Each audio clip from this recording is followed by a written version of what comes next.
Bismillahirrahmanirrahim. Assalamualaikum warahmatullahi wabarakatuh. Perkenalkan, kami dari kelompok 3 yang beranggotakan yang pertama yaitu Dewi Anggarini, yang kedua yaitu Diva Salwa Putri, yang ketiga yaitu Venia, dan yang keempat yaitu Diah Ayu Herlinawati, yang kelima yaitu Ilma Mailatun Likmah, dan yang terakhir yaitu Laila Fibrianti. Di sini kelompok kami akan membahas tentang studi kasus dugaan tindak pidana korupsi dan penggelapan dana perusahaan dari PT Bank DKI Cabang Pembantu Taman Impian Jaya Ancol. Langsung saja untuk pembahasan yang pertama yaitu deskripsi kasus yang akan dibawakan oleh Diva Salwa Putri. Identifikasi kasus. Nama kasus: dugaan tindak pidana korupsi dan penggelapan dana perusahaan PT Bank DKI Cabang Pembantu Taman Impian Jaya Ancol. Kasus ini terjadi pada sekitar bulan Juli 2012 di PT Bank DKI Kantor Cabang Pembantu Taman Impian Jaya Ancol. Deskripsi singkat kasus ini: penggugat mulai bekerja sebagai pegawai pada tergugat 1 terhitung sejak bulan November tahun 1989 dengan status sebagai karyawan train dan ditempatkan bekerja di bagian transfer front office Bank DKI di Jalan Juanda 3 Jakarta Pusat. Terhitung sejak tanggal 1 Desember 1990, penggugat diangkat sebagai pegawai tetap oleh tergugat 1 berdasarkan Surat Keputusan SK Direksi Bank Pembangunan Daerah DKI Jakarta nomor 304/DIS/UPRHS/1990 tanggal 7 Desember 1990.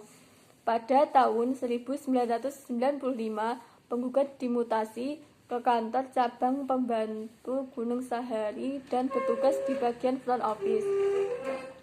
Pada tanggal 6 Desember 2001, berdasarkan Surat Keputusan Direksi Bank DKI nomor 143 tahun 2001, penggugat dimutasi kembali ke kantor pusat Bank DKI di Jalan Juanda 3, Jakarta dengan jabatan Asisten Operasional Dok dan Admin Kredit pada Divisi Kredit Khusus.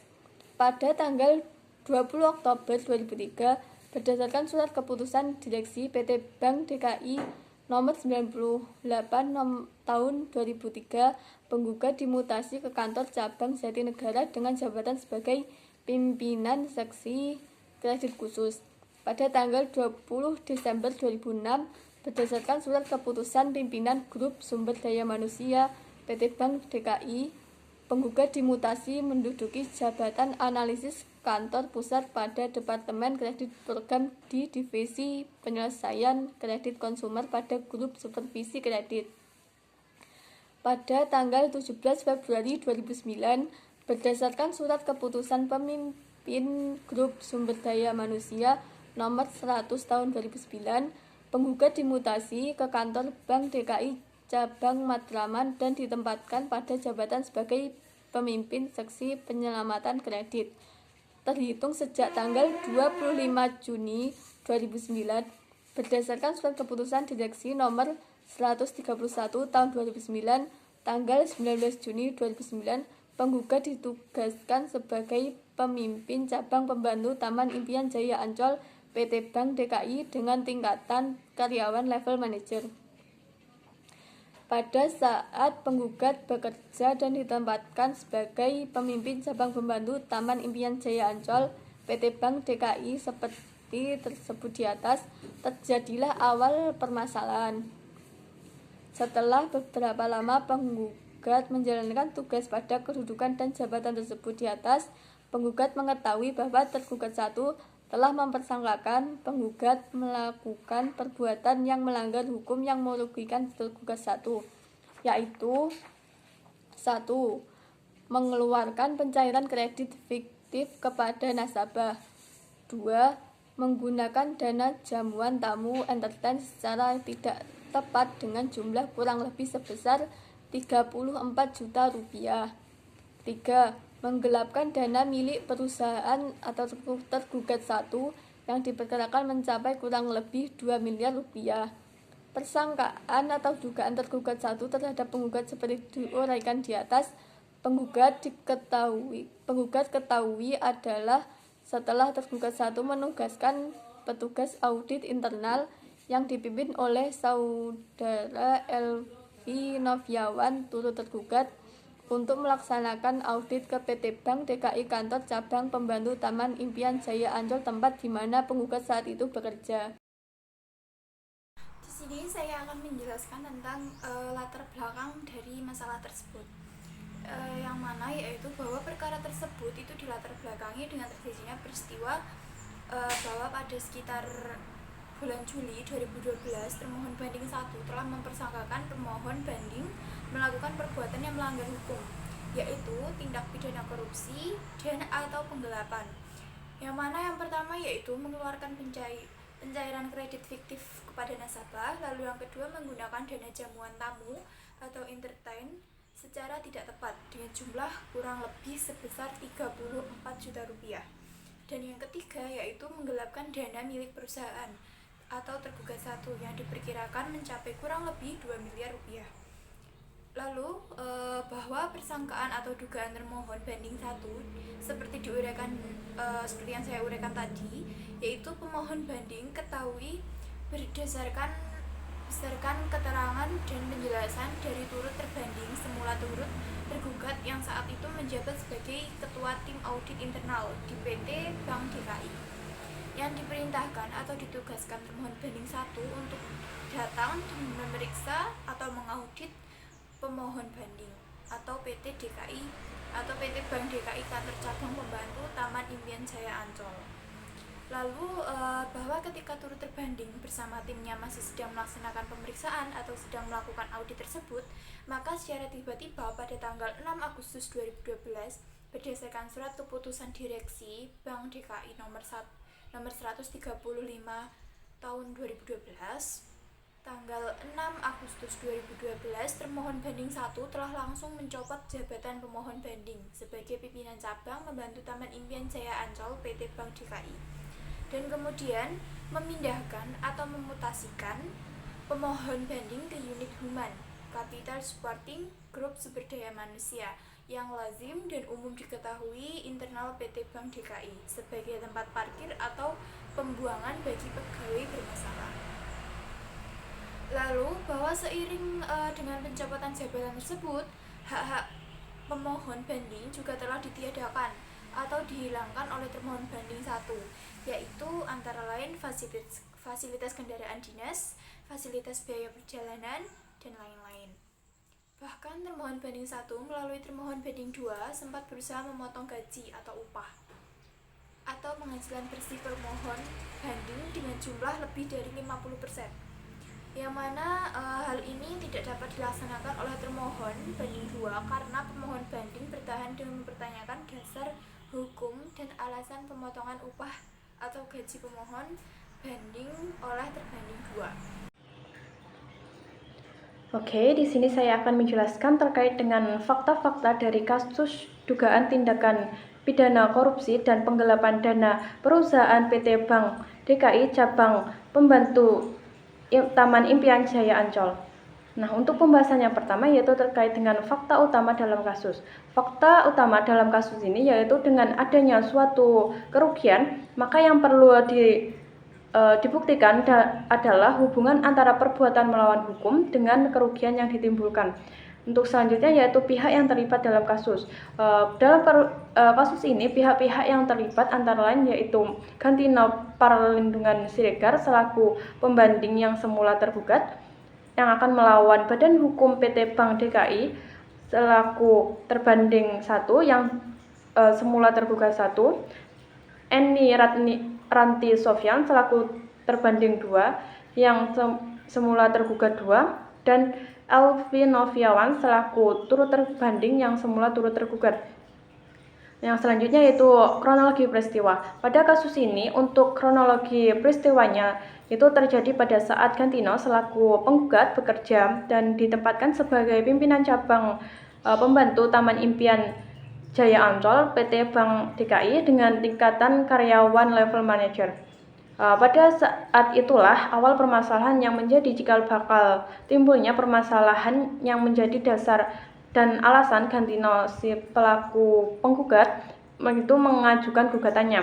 Setelah beberapa lama Gantino selaku penggugat menjalankan tugas pada kedudukan dan jabatannya tersebut, Gantino atau selaku penggugat ini mengetahui bahwa Badan Hukum PT Bank atau tergugat 1 telah mempersangkakan Gantino atau penggugat itu melakukan perbuatan yang melanggar hukum dan merugikan Badan Hukum PT Bank DKI atau selaku tergugat, yaitu yang pertama mengeluarkan pencairan kredit fiktif kepada nasabah, yang kedua menggunakan dana jamuan tamu atau entertain secara tidak tepat dengan jumlah kurang lebih sebesar 34 juta rupiah.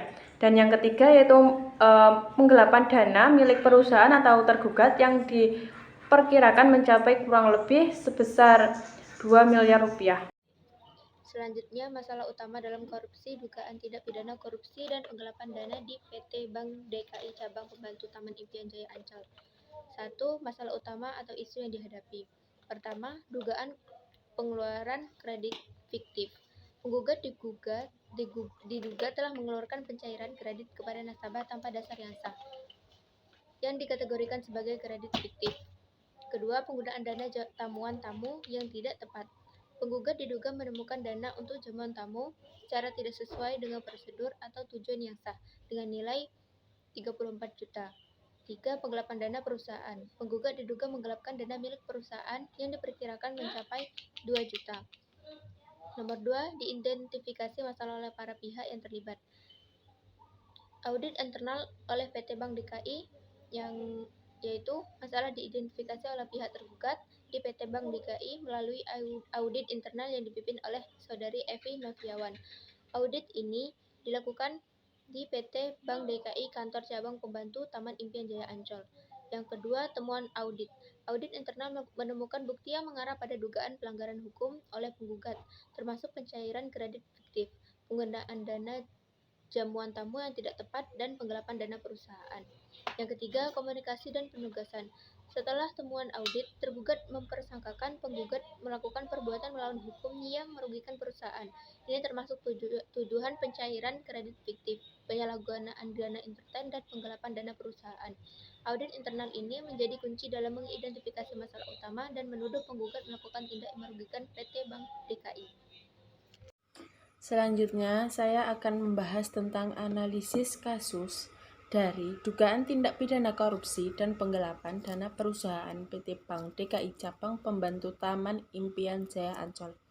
Sebelumnya, perkenalkan nama saya Laila Wibrianti dengan NIM 102210074. Baiklah, yang pertama saya akan membahas tentang bagaimana hukum atau regulasi yang berlaku mempengaruhi kasus ini, yaitu bahwa dalam Undang-Undang Hukum Perdata yang berlaku di Indonesia disebutkan pada pokoknya sesuatu perbuatan melawan hukum telah diatur dengan ketentuan sebagai berikut. Yang pertama yaitu bahwa pada pasal 1365 KUH Perdata disebutkan tiap perbuatan melanggar hukum yang membawa kerugian kepada orang lain mewajibkan orang yang karena salah menerbitkan kerugian itu atau mengganti kerugian tersebut.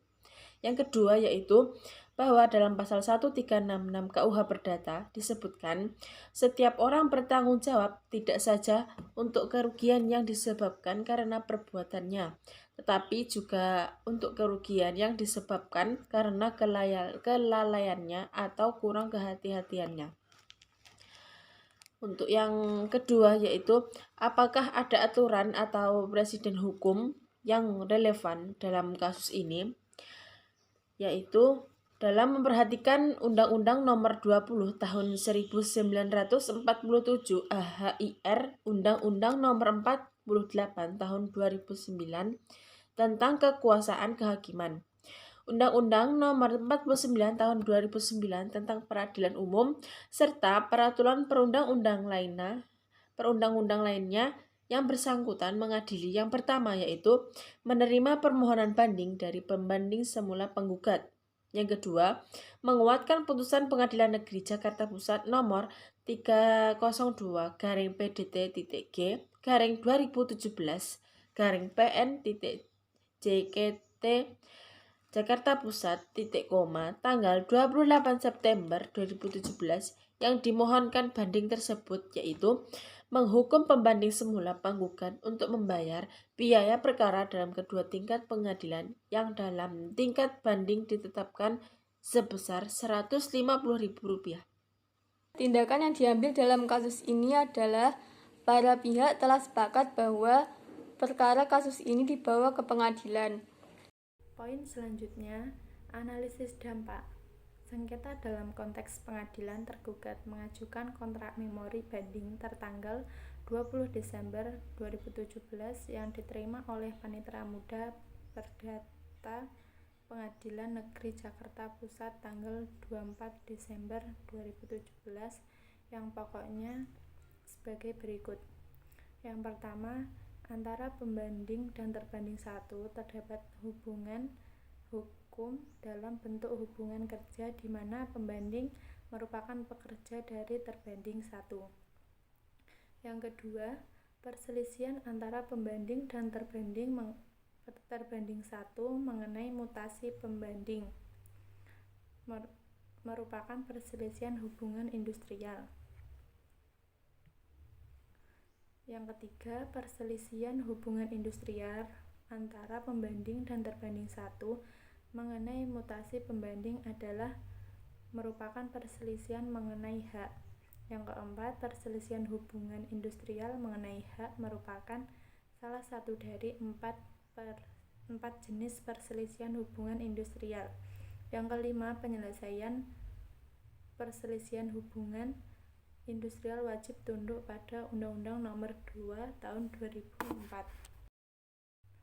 Dan yang selanjutnya, dampak hubungan industrial didasarkan pada mutasi, maka penyelesaian perselisihan hubungan industrial tersebut tunduk pada dan wajib diselesaikan melalui mekanisme penyelesaian perselisihan hubungan industrial berdasarkan Undang-Undang Nomor 2 Tahun 2004. Oke, untuk selanjutnya di sini saya akan menjelaskan terkait dengan evaluasi dan kritik. Untuk pembahasan yang pertama yaitu terkait dengan kekuatan dan kelemahan dari tindakan yang diambil dari aspek hukum. Yang A itu kekuatan. Di sini terdapat dua kekuatan, yaitu antara lain terkait yang pertama pemulihan kerugian. Nah, jadi putusan pengadilan ini juga mewajibkan tergugat untuk mengembalikan kerugian atau mengembalikan ganti rugi secara material dan kerugian secara imaterial yang telah dialami oleh si penggugat. Untuk yang kedua yaitu penegakan hukum. Jadi dalam kasus ini itu menunjukkan bahwa hukum itu tetap tegak meskipun melibatkan perusahaan besar dan berpengaruh. Hal ini dapat meningkatkan kepercayaan publik terhadap sistem peradilan dan penegakan hukum. Untuk yang B itu kelemahan. Di sini terdapat dua kelemahan yaitu antara lain yang pertama proses hukum yang panjang. Nah, jadi pada kasus ini membutuhkan waktu yang cukup lama untuk diselesaikan. Hal ini akan menimbulkan pertanyaan tentang efektivitas dan efisiensi proses peradilan. Dan yang kedua yaitu sanksi yang tidak menimbulkan efek jera atau hukuman yang ringan. Hukuman yang dijatuhkan kepada para tergugat itu dianggap oleh beberapa pihak masih ringan dibandingkan dengan kerugian yang ditimbulkan. Untuk selanjutnya yaitu alternatif solusi yang lebih efektif. Dalam kasus ini itu terdapat alternatif solusi yang lebih efektif yaitu dengan melakukan audit forensik. Jadi dengan dilakukannya audit forensik yang independen ini dapat dilakukan untuk mengidentifikasi secara lebih detail terkait dengan kasus yang ada. Selanjutnya, beberapa implikasi yang berkaitan dengan dugaan tindak pidana korupsi dan penggelapan dana di perusahaan PT Bank DKI Cabang Pembantu Taman Impian Jaya Ancol. Yang pertama yaitu larangan korupsi dan penggelapan atau WIS dan bulul. WIS dalam syariah korupsi atau penipuan adalah tingkatan yang sangat dilarang. Korupsi dianggap sebagai pengkhianatan terhadap amanat yang diberikan, baik dalam konteks hubungan antar individu maupun individu dengan negara atau perusahaan. Bulul, penggelapan dana atau pencurian harta negara atau organisasi juga dilarang keras dalam syariah. Rasulullah SAW bersabda, barang siapa menipu kami, maka dia bukan dari golongan kami. Yang kedua yaitu amanah dan integritas. Pertama, amanah yaitu pekerja dan pegawai dalam Islam diharapkan untuk menjaga amanah kepercayaan diberikan kepada mereka. Yang kedua, integritas. Islam mengajarkan pentingnya integritas dan kejujuran dalam semua aspek kehidupan, termasuk dalam pekerjaan dan pengelola keuangan. 3. Penggunaan dana secara tepat. Yang pertama, israf atau pemborosan. Penggunaan dana secara berlebihan yang tidak sesuai dengan tujuan yang sah disebut israf. Yang kedua, tabzir, menghamburkan atau menggunakan dana untuk hal-hal yang tidak sah atau yang tidak jelas atau yang melanggar ketentuan syariah. Dalam kasus ini, implikasi syariah mencakup larangan keras terhadap tindakan korupsi dan penggelapan dana. Pentingnya menjaga amanah dan integritas, penggunaan dana secara tepat, dan penerapan hukuman secara kompensasi untuk mengembalikan keadilan. Poin selanjutnya yakni kesimpulan dan rekomendasi. Adapun yang pertama, kesimpulan akhir tentang kasus di atas. Majelis Hakim tingkat banding menguatkan putusan Majelis Hakim tingkat pertama. Berdasarkan fakta-fakta surat bukti yang diajukan kedua belah pihak, penguat ditetapkan sebagai pihak yang bersalah, maka penggugat dihukum untuk membayar biaya perkara dalam kedua tingkat pengadilan. Yang kedua, rekomendasi untuk kebijakan di masa depan berdasarkan analisis kasus tersebut. Rekomendasi untuk kedepannya, tindak pidana korupsi itu harus dihukum karena telah menyebabkan kerugian. Adapun hal-hal untuk mencegah korupsi sejak dini. Yang pertama, pendidikan etika dan nilai integritas. Yang kedua, peran keluarga dan lingkungan sosial. Yang ketiga, pengenalan keterbukaan dan akuntabilitas. Cukup sekian presentasi dari kelompok 3, ada kurang lebihnya kami mohon maaf. Wassalamualaikum warahmatullahi wabarakatuh.